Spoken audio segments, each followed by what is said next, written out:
इस सतनाम और सार नाम के भजन बिना किते ठिकाना नहीं, कोई ढंग नहीं तुम्हारा, कहीं आपको ठीक ठिकाना नहीं मिलेगा। ये गलत साधनाएं हैं। काशी करवत काहे लेही, बिना भजन नहीं ढंग रे। कोट ग्रंथ का यही अर्थ है, करो साध सत्संग रे। करोड़ ग्रंथों का ये अर्थ है, संतों का सत्संग करो, उनका संग करो। कबीर साहब कहते हैं, राम बुलावा भेजिया, दिया कबीरा रोए। जो सुख है संत के संग में, वो बैकुंठ में न हो। बैकुंठ में तीसरी में बुरी बकवाद है। जैसे ऊंच नीच, ऊंचे छोटे बड़े पद हैं, पोस्ट है, सारे नाच गाने बकवाद है। अपनी पुण्य पूंजी वहां नष्ट करने का एक विशेष स्थान है। वो पूंजी खत्म होती फिर नरक में फेंक देते हैं जबरदस्ती, जैसे यहाँ से उठाकर मार दिए जाते हैं। सब जगह ऐसी प्रोसीजर है। तो परमात्मा कहते हैं, समझाते हैं, परमात्मा हमें बताना चाहते हैं कि स्वर्ग की आस मत करना बच्चों। अपने ऊपर कहते हैं, धर्मदास सुन अमर कहानी, और अपनी महिमा हमने आप बखानी। अपने बारे में जानकारी आप देनी पड़ी। हमारी महिमा से परिचित किस ब्रह्मांड में कोई प्राणी नहीं पाया। तो अपने आप ही कहते हैं कबीर, राम बुलावा भेजिया, दिया कबीरा रो। यानी आपको समझाने के लिए अपने ऊपर उदाहरण दे रहे हैं भगवान। और जो सुख है साध के संग में, जो यहाँ आपका मोक्ष होगा, आपको सुख होगा, वो बैकुंठ में नहीं हो। मतलब सुख नाम की चीज नहीं, नकली सुख है। तो सुख समरूप स्वरूप सुभानम निश्चल अचल अभंग रे। आसन अस्तल असल तास के, बाना बिरद बिनंग रे। बिन ही पंखों उड़े गगन को, चाल चाल विहंग रे। दिव्य दृष्टि तो दर्श करते हैं, हरदम कला उमंग रे। परानंदनी पारख लीजिए, ओए होए। मूल मंत्र, मूल मंत्र ओम अंग्रे। देख संतों के ये अमरवाणी आदरणीय गरीबदास साहिब जी, ये वेदों से भी गूढ़ रहस्य है। इनमें क्या बताया है कि परानंदनी पारख लीजिए। मूल मंत्र ओम अंग्रे।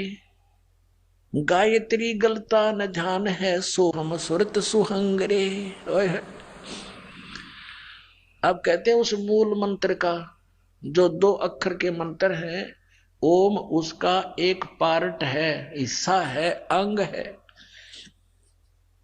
परानंदनी पारख लीजिए। परानंदनी, ओहो, पूर्ण सुखदायक जो मंत्र है, मूल मंत्र, उसको परख लो। उसका मूल मंत्र ओम अंग्रे।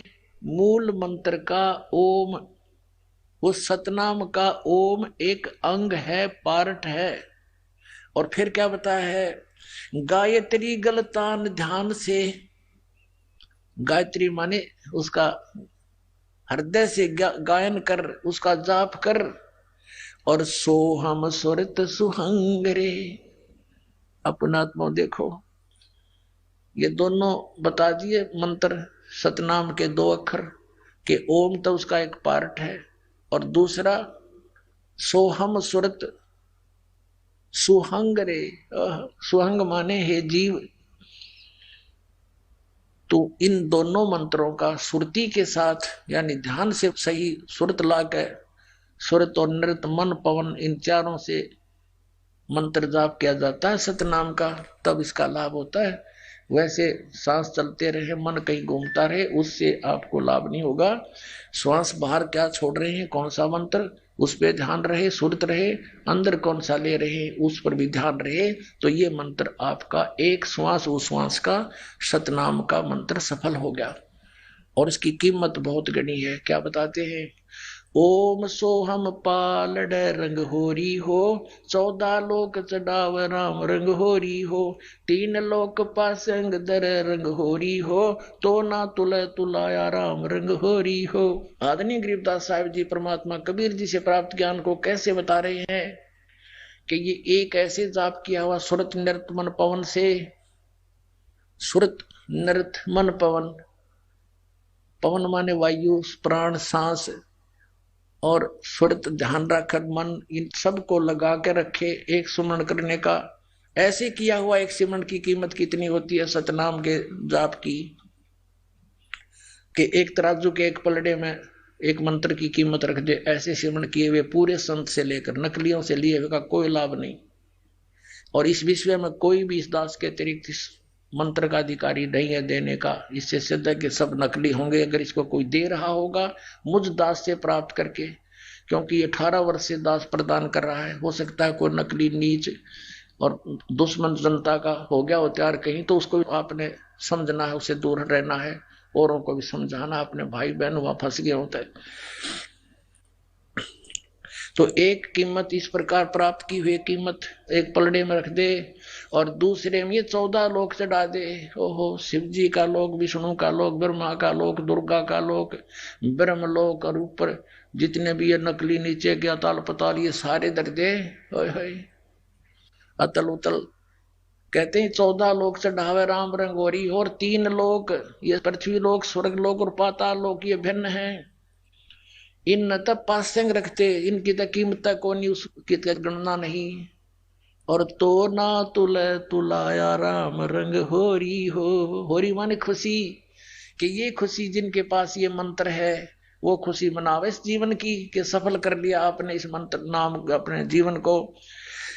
ओम सोहम पालड़े रंग होरी हो, 14 लोक चढ़ावे राम रंग होरी हो, 3 लोक पासंग धरे रंग होरी हो, तो ना तुले तुलाया राम रंग होरी हो। ऐसे किया हुआ सिमरन सुरत नृत मन पवन से उसकी इतनी कीमत आपकी बढ़ जाएगी। और आपने अंतिम श्वास तक इसका जाप करना है। राम नाम रटते रहो जब तक घट में प्राण, कभू तो दीन दयाल के बनक पड़ेगी कान। यानी इस मंत्र का जाप आपने अंतिम श्वास तक जब तक घट में प्राण स्मरण करना है, चलते उठते बैठते। नाम उठत नाम बैठत नाम सोत जागवे, नाम खाते नाम पीते नाम से ती लागवे। हठ योग नहीं करना आपने, ठीक है, बैठ के भी करना है तो ध्यान लगाओ मंत्र पे। यह सुरत शब्द अभ्यास है। हठ योग करना आंख बंद करके कान बंद करके, ये सुरत शब्द नहीं है तो बकवास है सारी। यानी अपनी सुरती को अभ्यास करा के इस नाम के ऊपर ये डटे, इस अभ्यास करो कि इसमें कुछ देर रुके, या इसके लिए संघर्ष करो। चलते फिरते उठते बैठते जाओ, फिर रोके मन को, फिर जाओ, फिर रोक के फिर लगावे, ये अभ्यास करना है। और कुछ दिनों में बिल्कुल सेट हो जाएगा। इसको सुरत शब्द अभ्यास बोलते हैं। वो नहीं था, वो गलत साधनाएं थी उनकी। धुंध सुन लो बिला, इससे मोक्ष हो जाएगा। वाह भाई वाह। वो मोक्ष नाम से होगा, सतनाम से, जो 2 अक्षर का है। फिर बताते हैं, परानंदनी पारख लीजिए मूल मंत्र ओम अंगरे, गायत्री गलतान ध्यान है, सो हम सुरत सुहंगरे। सुहंग माने जीव। हे प्राणी, ये 2 मंत्र हैं और इनका सुरती से, ध्यान से, मन से इसका जाप करें। अजप्पा जपो निस्वासरम, जीत चलो जम जंगरे। अजप्पा जाप जपो निस्वासर, दिन रात ये अजप्पा जाप है। श्वास उश्वास से सतनाम का जो जाप आपको दिया जाता है ये अजप्पा जाप है। यानी इसमें होठ जीभ नहीं हिलानी होती। अजप्पा जाप जपो निस्वासर, जीत चलो जम जंगरे, गरीब दास दर्शन देवा के, देख मया मन भंगरे। कहते इस मंत्र के जाप से फिर मैंने दिव्य दृष्टि खुल गई और परमात्मा के दर्शन करके मन भंग हो गया, चित्त भंग हो गया हमारा। तो एकदम अचंभा सा हुआ, भगवान को देखा, साकार मालिक को देखा। और ये आदरणीय गरीबदास साहब जी कहते हैं, हम सुल्तानी नानक तारे दादू को उपदेश दिया, जात दुलाहा भेद नहीं पाया, उकासी माए कबीर हुआ। झांकी वे कबीर की नानक की तीवा, वह सिक्खा का गल पड़ी कौन छुटावे था। तो यहाँ गरीबदास जी कहते हैं, दास गरीब दर्शन देवा का, देख भया मन भंग रे। ओए होए, को तो एकदम चुंबा सा हुआ हमें। अरे से नानक साहब जी ने परमात्मा का झांकी माँ ने नजारा देखा था सतलोक में, फिर देखा उनको बनारस काशी में दानक रूप में, तो उन्होंने वाहे गुरु वाहे गुरु वाहे गुरु वाहे, क्योंकि वो तो भगवान के पैसे थे, इतनी उमंग से कि वाह वाह गुरु के, गुरु तो ये है पूरा इस पृथ्वी पर, कोई गुरु नहीं, तो वाह तेरे की नु करते हैं ना। तो पुणात्मा अब कहते हैं वह सिक्का गलपड़ी कैसे छुटवावा उसने, असली मंत्र तो ये 2 अक्षर का जो समुद्र की साखी में वो खुद जाप कर रहे हैं, वो इससे मोक्ष होना था।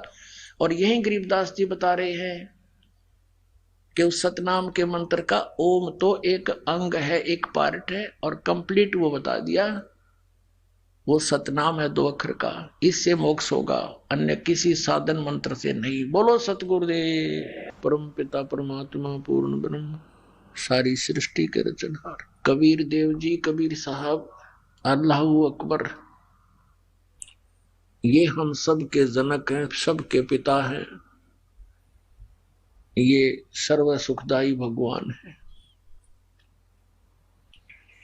यो परमात्मा वह भगवान जिसने सारे ब्रह्मांडों की रचना की,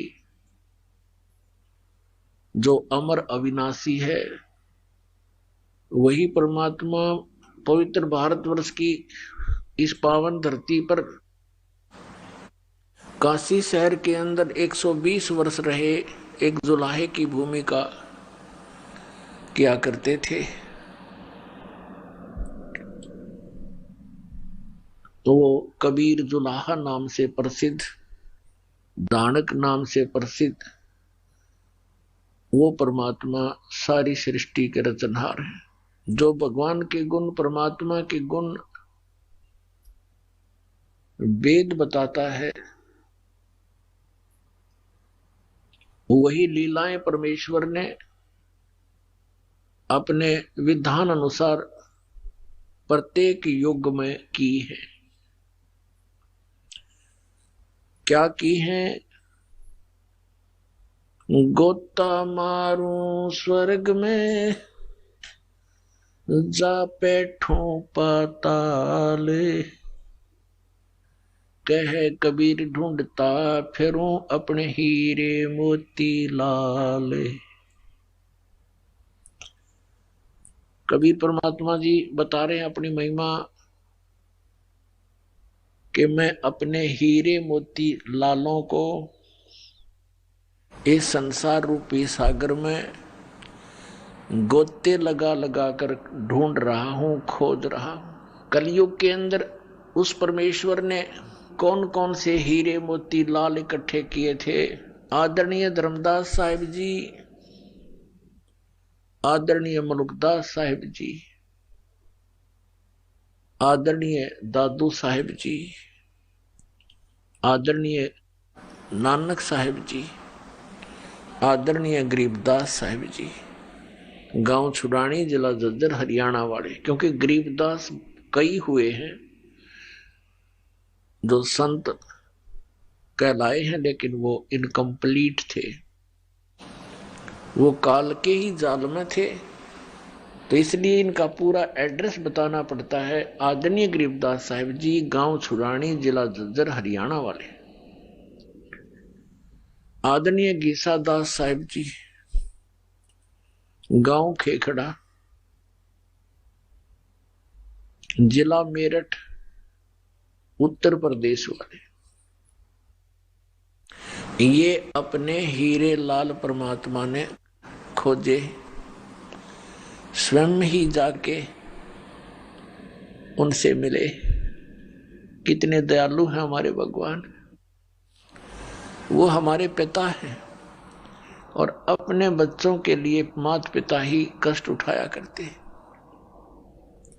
जिन माता पिता के बच्चे कुसंगत में गिरकर शराब पीते हैं, घर से धन ले जाते हैं, उसको नाश करते हैं, माता पिता समझाते हैं, प्यार से समझाते हैं, रोते हैं बैठकर, और वो नशे में उनकी एक नहीं सुनता, पास से निकल जाता है।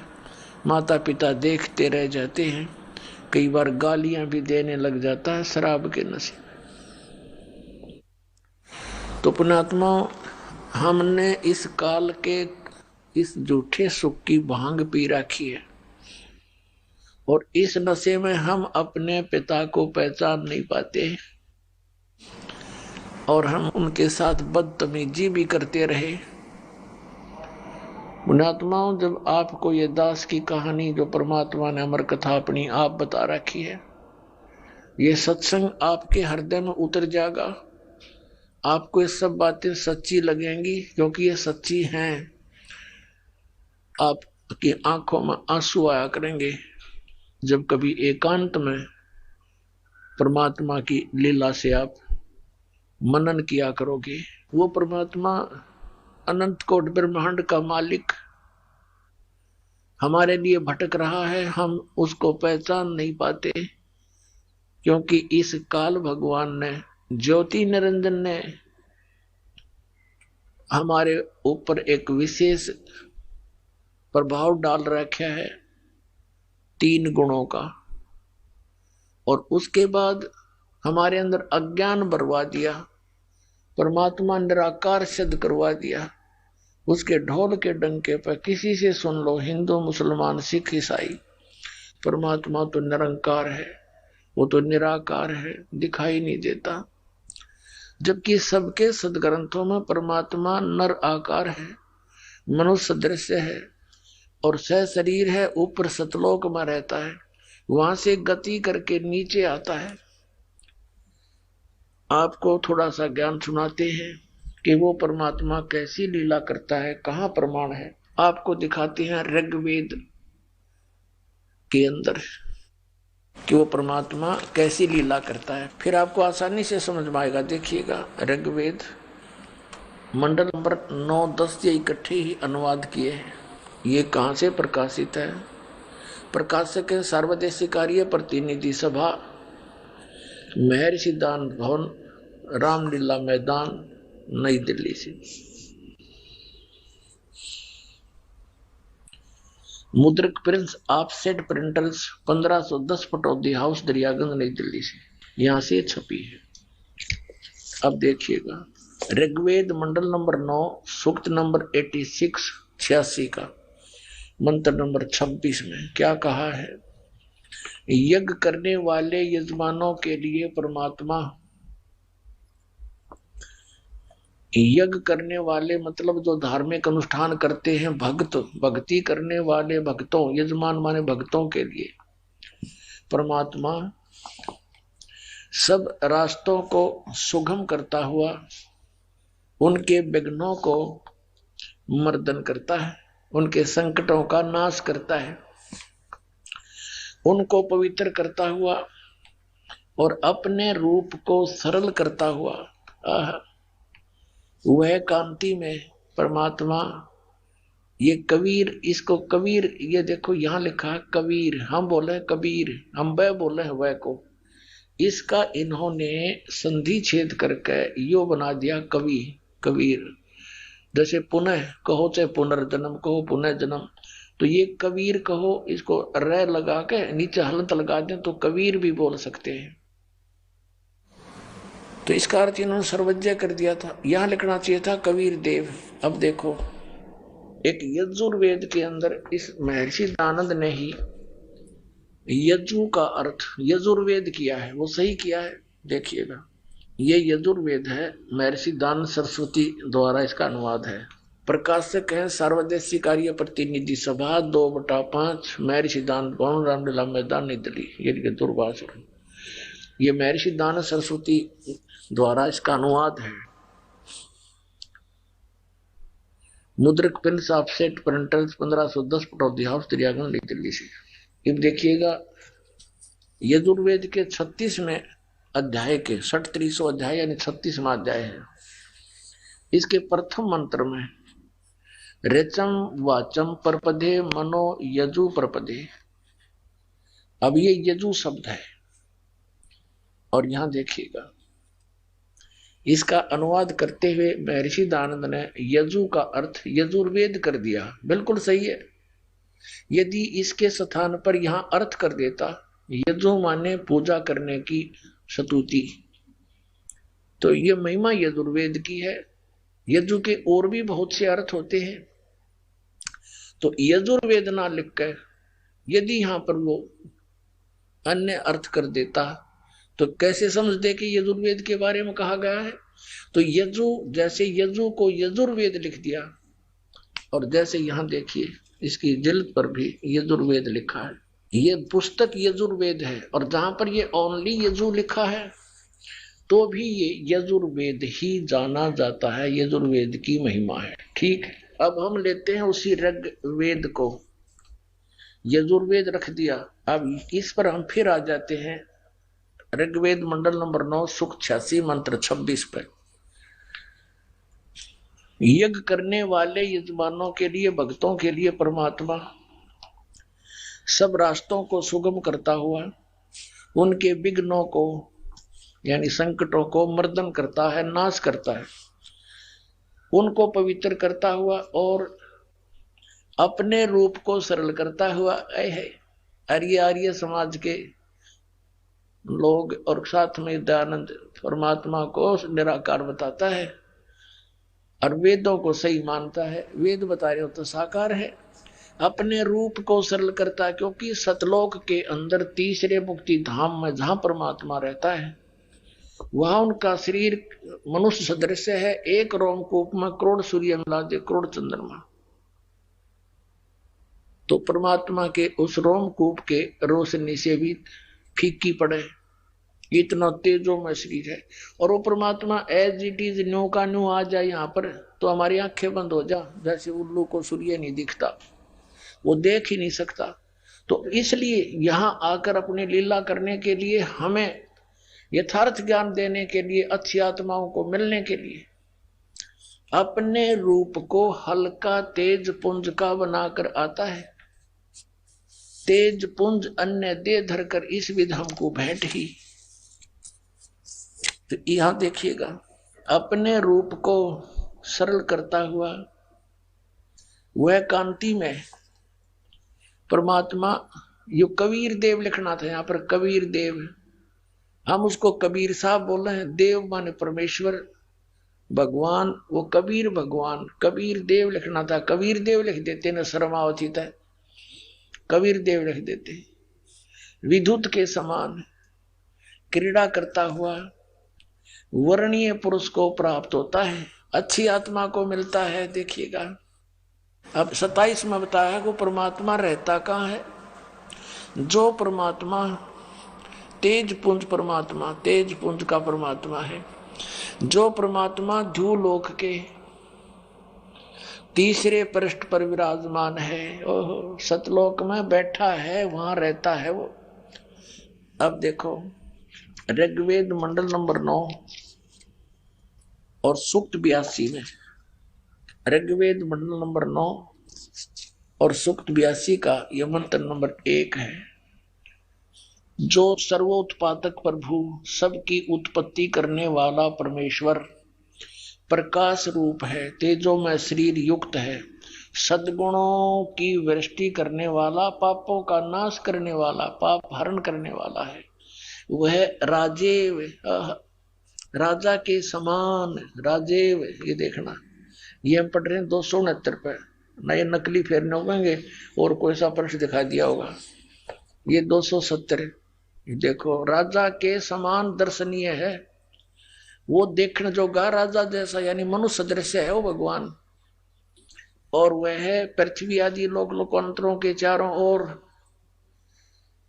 शब्दमान हो रहा है। वह वर्णीय पुरुष को, अच्छी आत्मा को, जो दृढ़ भक्त है उसको पवित्र करता हुआ प्राप्त होता है, यानी अच्छी आत्मा दृढ़ भक्त उसको मिलता है।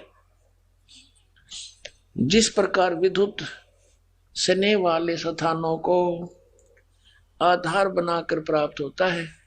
अब देखो स्पष्ट कर दिया, जैसे आकाशीय बिजली, जैसे आकाशीय बिजली ऐसी धातु पर गिरती है जहां उसका अट्रैक्शन होता है, और जगह नहीं गिरती वो। जैसे पुराने समय में पहले कांसी धातु के बेले और थाली हुआ करती थी। वर्षा के दिनों में कोई थाली या बेला बाहर रह जाता था घर से आंगन में, हमारी दादी जी कहती थी हमारी माता ताई जी को, काकी जी को, कि वो थाली अंदर रख दो ना तो बिजली गिर जाती है इस कांस्य धातु पर। तो यही उदाहरण दिया है वेद में कि वो परमात्मा ऐसे अट्रैक्ट होता उस पुण्यात्मा पर जो अच्छी आत्मा है, और उन्हीं को मिलता है क्योंकि वो दृढ़ भक्त होते हैं। जो कह दिया भगवान ने वो टस से मस नहीं होते। जैसे परमात्मा ने इन सभी पुण्यात्माओं को जिनको वे मिले थे, आदरणीय धर्मदास साहिब जी को, आदरणीय मुलुकदास साहिब जी को, आदरणीय नानक साहिब जी को, आदरणीय दादू साहिब जी को, आदरणीय गरीबदास साहिब जी गांव छुड़ानी जिला ददर हरियाणा वाले को, आदरणीय गीसा दास साहिब जी को गांव खेकड़ा जिला मेरठ उत्तर प्रदेश वाले, इनसे कहा था। जैसे धर्मदास जी कहा वो तो रिटर्न में हमारे पास है, बाकी ये सलाह सभी को दी थी परमात्मा ने कि धर्मदास मेरी लाख दुआई, ये मूल ज्ञान की तबार ना जाई, ये मूल मंत्र, मूल ज्ञान, सार नाम ये किसी को बताना नहीं, तुम जाप करते रहो। इसी प्रकार आदरणीय नानक साहब जी से कहा था कि ये मंत्र भी किसी को डिस्क्लोज ना करना, नहीं तो बिचली पीढ़ी हंस नीते रही। तो उन पुण्यात्माओं ने परमात्मा के लिए न्योछावर हो गए वो। जैसे नानक साहिब जी ने सतनाम 2 अक्षर के मंत्र का किसी भी सिख को उसकी आवाज़ें नहीं लगने दी, एक बार बोल के अवश्य सुना दिया, प्रमाणित करने के लिए विधि नहीं बताई। मर्दाना ने जब वो जाप करने शुरू किया तो उसको सजा भी मिल गई। इससे भय बन गया पूरे सिख समाज में कि इस नाम का जाप भूल कर नहीं करना। यदि ये गुरु ग्रंथ साहिब में वाणी प्राण सिंह वाली आ जाती तो ये नकली पंथ, राधा स्वामी पंथ, धन धन सतगुरु पंथ या दूसरे पंथ जो पनपे हुए हैं, जैसे यो बालगेश्वर वाला पंथ, अंशादेश वाला, सतपाल वाला और बाकी नकलची हैं सारी, आसाराम जैसे और सुधांशु जैसे, ये सारे ये नाम शुरू कर देते। अब नाम से मोक्ष होना, बीज से पौधा बनेगा। अब आम के बीज से आम का पौधा बनेगा, आम का पेड़ बनेगा, बबूल के बीज से बबूल का बनेगा। तो नाम से मोक्ष होना, नाम इनके सब के नकली, तो ये सब यूजलेस है उनकी साधनाएं, अब फेल हो गए सारे। बुद्धिमान समाज है आज बहुत जबरदस्त, जिसने ऐसे आइटम बना लिए, इंटरनेट, कंप्यूटर, ऊपर सैटेलाइट, यहाँ बैठे पता नहीं कहाँ का देख लेते हैं। और जब इनका इनको पता चलेगा कहाँ डरे डोरे हो, ये साइंस कितना काम देगी तुम्हें। अगर 2-3 वर्ष वर्षा ना हुई तो सब फेल हो जाएंगे। इंटरनेट इनको देखने अभी ना रहेगा, टक्कर मारे मारे मरेंगे। और भगवान प्रसन्न रहेगा तो कुछ नहीं होगा, यहाँ भी सुखी और सतलोक में चले जाएंगे। अब कहने का भाव ये है कि हम वो दृढ़ भक्त थे, उन्होंने किसी को नहीं बताया, पूरा सिख समाज उस सतनाम से वंचित है। आइए अब हम उन श्रद्धालुओं के अनुभव जानते हैं जो जगत गुरु तत्वदर्शी संत रामपाल जी महाराज जी से दीक्षा प्राप्त कर चुके हैं तथा उनके द्वारा बताए गए भक्ति मार्ग पर चल रहे हैं। बहन जी नमस्कार। सत साहिब। क्या नाम है आपका? दीपिका। कहाँ से आए आप? लुधियाना से। संत रामपाल जी महाराज से कब जुड़े? संत रामपाल जी महाराज जी से मैं 3 जून 2012 से जुड़ी हूँ सर। संत रामपाल जी महाराज से नाम दीक्षा लेने से पहले आप क्या भक्ति साधना करते थे? मैं ब्राह्मण जाति में मेरा जन्म है। जैसे कि वहां पे सब होता है कि सारे ही देवी देवताओं की पूजा करते हैं। हम माता रानी की भी करते थे, कृष्णा जी की भी करते थे। मतलब ज्यादा पहले माता रानी की करते थे, उसके बाद जब उनसे कोई लाभ हमें ज्यादा होता नहीं था, फिर हम कृष्णा की, कान्हा की करने लगे, लड्डू गोपाल की। तो मेरी मम्मा कृष्णा वहाँ मथुरा वृंदावन गए थे, तो वहां से हम दोनों बहनों के लिए भी छोटे छोटे लेके आई थी लड्डू गोपाल। तो हम स्पेशली उनकी भी करते थे और मम्मी भी अपने सेपरेटली अलग से करती होती थी। क्या करते हैं आप? मैं बैंक में जॉब करती हूँ, प्राइवेट बैंक में। कहाँ तक एजुकेशन किया आपने? मैंने MBA किया हुआ है ILM गुड़गांव से, DLF golf course road area से। संत रामपाल जी महाराज की शरण में कैसे आई? संत रामपाल जी महाराज जी की शरण में मैं ऐसे आई सर कि मेरे मम्मी पापा जो पहले जैसे मैंने बताया लड्डू गोपाल जी की पूजा करते थे, और उनसे उसके पूजा करते करते मेरे पापा सस्पेंड हो गए थे। पटवारी हैं मेरे पापा, सरकारी नौकरी है, पटवारी हैं वो कोट जयपुर में। वो सस्पेंड हो गए थे, उनके ऊपर रिश्वत का रखने का आरोप लगाया गया था। तो फिर उसके बाद जब घर पे थे पापा और कोई इनकम का हमारे पास इतना सोर्स नहीं था, जो पहले के पैसे थे वही सब हमारी सैलरी हम यूज कर रहे होते थे।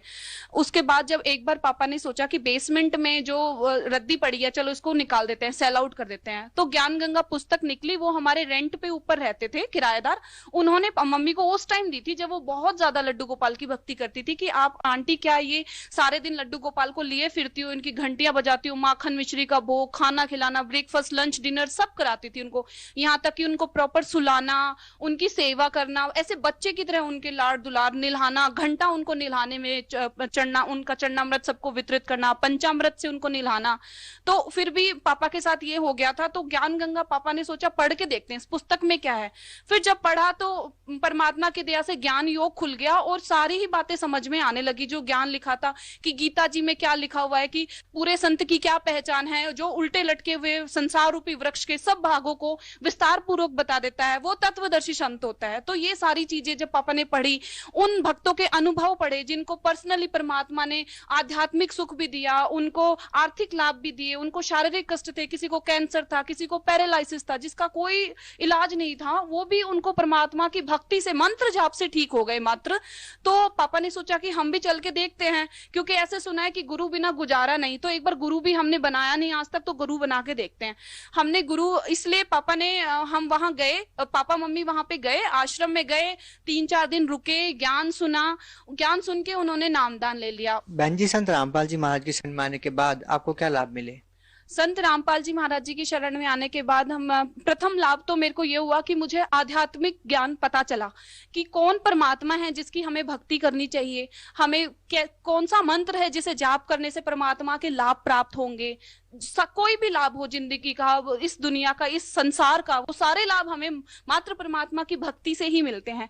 ये हुआ। दूसरा हुआ कि नौकरी में मेरी पदोन्नति होती रही। पहले मैंने ज्वाइन किया था असिस्टेंट मैनेजर की पोस्ट पे, उसके बाद मेरा साल भर बाद डेप्यूटी मैनेजर की पोस्ट पे मेरा प्रमोशन हो गया। मेरी सैलरी में भी इंक्रीमेंट, 35,000 मेरी सैलरी हो गई थी, पहले मेरी 23,000 थी। इतना ज्यादा जबरदस्त इंक्रीमेंट था मेरी, बिकॉज मेरी परफॉर्मेंस भी इतनी अच्छी नहीं थी। सब क्वेश्चन कर रहे थे कि तेरी दीपिका इतनी अच्छी परफॉर्मेंस भी नहीं थी, फिर भी कैसे हो गया। मैंने कहा सब परमात्मा की रजा है, उनकी दया से मुझे। आप कौन से परमात्मा की दया मानते हैं? किस परमात्मा ने आपके ऊपर दया की? जो कबीर जी हैं वो पूर्ण परमात्मा हैं, और सतगुरु रामपाल जी महाराज जी हैं वो कबीर परमात्मा के खुद अवतार हैं, इस धरती पे आए हुए हैं। उन्होंने ही सब रजा की है, उनकी ही दया से हमें सारे लाभ हुए हैं। और क्या लाभ मिले आपको? और मैं अपनी फैमिली का भी थोड़ा बहुत आपको बताना चाहूंगी कि मेरी मम्मा हार्ट पेशेंट थी, उनको नाम लेने से पहले 2 अटैक आ चुके थे। जब तीसरा अटैक उनको आया तो पापा आश्रम में आए हुए थे, जो मंथली सत्संग होता है उसको सुनने के लिए। मम्मा घर पे थे तो अकेले थे, रात को 3 बजे उनको हार्ट अटैक आया। उस टाइम मम्मी को लगा कि शायद मेरा बीपी हाई हो रहा है, उनको पता ही नहीं चला कि मेरे को हार्ट अटैक आ रहा है। वो बहुत ज्यादा बेड पे पड़ी थी, तो उनकी बॉडी ऐसे उछले ऊपर की तरफ, मतलब इतनी ज्यादा हार्ट की स्पीड तेज थी। उसके बाद 7 बजे तक मम्मी सो नहीं पाई। उसके बाद मम्मी ने गुरुजी के आगे जहां हम परमात्मा की भक्ति करते, पूजा करते हैं, जोत चाहते हैं, वहां पे दंडोत प्रणाम किया कि परमात्मा भगत जी भी नहीं है, कोई घर पे नहीं है, मैं अकेली हूँ, मालिक आप ही देखोगे और कौन देखेगा, दया करो दाता। फिर दंडोती लगाई। उसके बाद मम्मा आधे घंटे सो गई, परमात्मा की दया से नींद आ गई। उसके बाद पापा का फोन आया तो मम्मी ने पापा को बताया, उसके बाद वापस तेज हो गई। फिर पापा ने अरदास लगाई गुरुजी से, तो गुरुजी ने 1 मिनट मौन, एक थोड़ा कुछ क्षण विश्राम लेके बोला, पोज लेके बोला कि बेटा ये आज उसने नाम लिया हुआ है, अगर वो नामधारी ना होती, उसने नाम नहीं लिया होता, परमात्मा का सर पे उसके हाथ नहीं होता, तो आज उसकी आयु खत्म थी। और ये बात मैं दूसरे प्रमाण से ऐसे बोल सकती हूँ कि मेरे नाना जी खुद ज्योतिषी थे, तो उन्होंने भी बता दिया था, जो हस्तरेखाएं वगैरह उनको देखनी आती थी, उन्होंने बता दिया था कि सुमित्रा तेरी 48 साल तक उम्र है, इसके बाद तेरी आगे उम्र नहीं है बेटा। तो और जब बाकी जो पंडितों को दिखाया था उन्होंने, तो उस टाइम तो मेरी मम्मी मजाक में कह देती थी कि बहुत है, लेकिन 48 साल की उम्र तक तो हमारे किसी की शादी वगैरह भी नहीं हुई थी। ओनली मेरी बड़ी सिस्टर मैरिड थी उस टाइम तक, तो इसलिए कुछ भी हम सेटल नहीं हुए थे, हम बर्बाद ही हो जाते अगर हमारी मम्मा नहीं रहती। तो फिर परमात्मा ने उनको बचाया, इतनी दया हुई मालिक की। उसके बाद और भी बहुत सारे सुख है, जैसे कि हमारे रिश्तेदारी हैं वो थोड़ा हमसे जेलस फील करते हैं, तो उन्होंने जो 3 ताप के अंतर्गत जो आते हैं, उन्होंने ना कुछ प्रेत वगैरह हमारे ऊपर छुड़वा दिए थे, मेरे पापा के ऊपर भी मेरे ऊपर भी। वो जलते थे कि इनकी ना बिल्कुल इनकी फाइनेंशियली हालत बिल्कुल खराब कर देनी है, इनको एक पैसा नहीं रहना चाहिए इनके घर में। क्या उस टाइम पे आप संत रामपाल जी महाराज से जुड़े हुए थे? हाँ जी, मैंने भी नाम उपदेश ले लिया था परमात्मा की दया से। तो जो 2 बाधा आई, एक मेरे पापा के ऊपर छोड़ी, मम्मी के ऊपर और मेरे ऊपर, क्योंकि मैं अर्निंग मेंबर थी, दीदी की शादी थी, भाई छोटे हैं मेरे। तो मैं बैंक में जॉब करी थी जैसे मैंने आपको बताया। तो उस टाइम क्या हुआ कि पापा को जैसे पता नहीं एकदम से क्या हुआ कि उनको रात भर वो सो ना पाए, आग सी जले उनको, और ऐसे देखे कि छत के ऊपर से कुछ आग सी निकलती आ रही है, मूठ जिसको बोलते हैं, शास्त्रों में पुराणों में लिखा हुआ है कि एक प्रेत बाधा होती है इस तरह की। वो आई तो मेरे पापा को बहुत ज्यादा कष्ट, हर टाइम बेचैनी, गर्मी इतनी जोर से लगे, सर्दियों के दिन थे उस टाइम, और बहुत ज्यादा दिक्कत, उनको सपने गंदे बुरे बुरे आए और उनको कुछ आकृतियां दिखे भयानक सी। फिर वो गुरुजी के उन्होंने गए सत्संग में, गुरुजियों को बोला उन्होंने कि परमात्मा मेरे साथ ऐसे ऐसे हो रहा है। गुरुजी कहते कोई बात नहीं बेटा, जो ये करवा रहा है ना उसको परमात्मा अपने आप देखेंगे और आप बिल्कुल ठीक हो जाओगे। उस दिन का दिन है, आज का दिन मेरे पापा को कोई बाधा नहीं है। फिर मेरे साथ अटैक हुआ है प्रेत बाधा का। मैं यहीं थी तो मेरे को, जैसे मैं अपने पीजी में सो रही थी, दोपहर का टाइम था, मैं अकेली थी, मेरी रूममेट नहीं थी, तो जैसे जाली वाला गेट बंद था अंदर से, और मेरे को ऐसे लगा, आंखें मेरी बंद थी बट मेरे को सुनाई दिया कि जैसे टक टक टक टक करके कोई चीज आई है। तो जो मेरी रूममेट थी ना, वो और भगवानों की पूजा करती थी, वो उसकी अलमारी में रखे होते थे, वहां से उसने माचिस उठाई, और जैसे फिर मेरे को एकदम से यूं लगा कि मेरे साथ कुछ बहुत बुरा होने जाने वाला है। तो मेरे को उस टाइम प्रथम मंत्र मिला हुआ था, मैंने प्रथम मंत्र का एक जो स्टार्टिंग का है शब्द वही उच्चारण किया। ऐसी आवाज आई रूम में जैसे कोई भाग रहा है, बहुत जोर जोर से भागने की आवाज आई, और जाली वाला गेट जैसे धां से किसी ने बंद किया हो बहुत जोर से, वो हुआ। बट उसके बाद भी मेरे को थोड़ा सा दिक्कत होनी शुरू हो गई थी कि मेरे को गंदे गंदे सपने आने लग गए थे, और मेरे को बेचैनी, डर लगे कि कोई मेरे पीछे खड़ा है, कोई है जो आ गया, पर्दे के पीछे से कोई देख रहा है मेरे को, इस तरह का कोई मेरे को मार देगा, कोई किसी के गला दबा देगा। नींद नहीं आती थी मुझे। फिर मैं आश्रम गई, गुरुजी को प्रार्थना करी, गुरुजी ऐसे ऐसे। कौन से गुरुजी को प्रार्थना की? जी, हमने तत्वदर्शी गुरु संत रामपाल जी महाराज जी से ही नाम ले रखा है, वही मेरे प्रथम और आखिरी गुरु हैं। इस मनुष्य योनि में वही गुरु रहेंगे और वही हमको सचखंड सतलोक लेके जाएंगे, क्योंकि उनका जो ज्ञान है ऐसा ज्ञान विश्व में नहीं है। जब आपने संत रामपाल जी महाराज जी से अपनी समस्याओं के बारे में प्रार्थना की तो उन्होंने क्या कहा? उन्होंने कहा कि बेटा, आपको परमात्मा ने इतना अच्छा मंत्र दिया हुआ, आपको डरने की जरूरत ही नहीं है, आपकी देखना परमात्मा बिल्कुल ठीक कर देंगे। वो जो आपके ऊपर किसी ने भी छुड़वाया है, क्या कुछ भी करवाया है, उसका आपके ऊपर बिल्कुल असर नहीं होगा, आपने बिल्कुल टेंशन नहीं लेनी। उसके बाद मैं बिल्कुल ठीक हो गई, आज का दिन है। उसके बाद मेरी शादी भी हो गई, मेरी बेबी भी है 1.5 years की। तो और उसके बाद में अभी वापस से मैंने जॉब स्टार्ट कर दी है। तो उसके बाद से आज का दिन है, मेरे को कोई नहीं है, बल्कि परमात्मा के इतने सुख मिले हैं मेरे को कि मैं उनका वर्णन करूं तो शायद पूरा दिन निकल जाए, इतने हमको सुख मिले हैं। बहन जी, बहुत बहुत धन्यवाद आपका। सत्साई।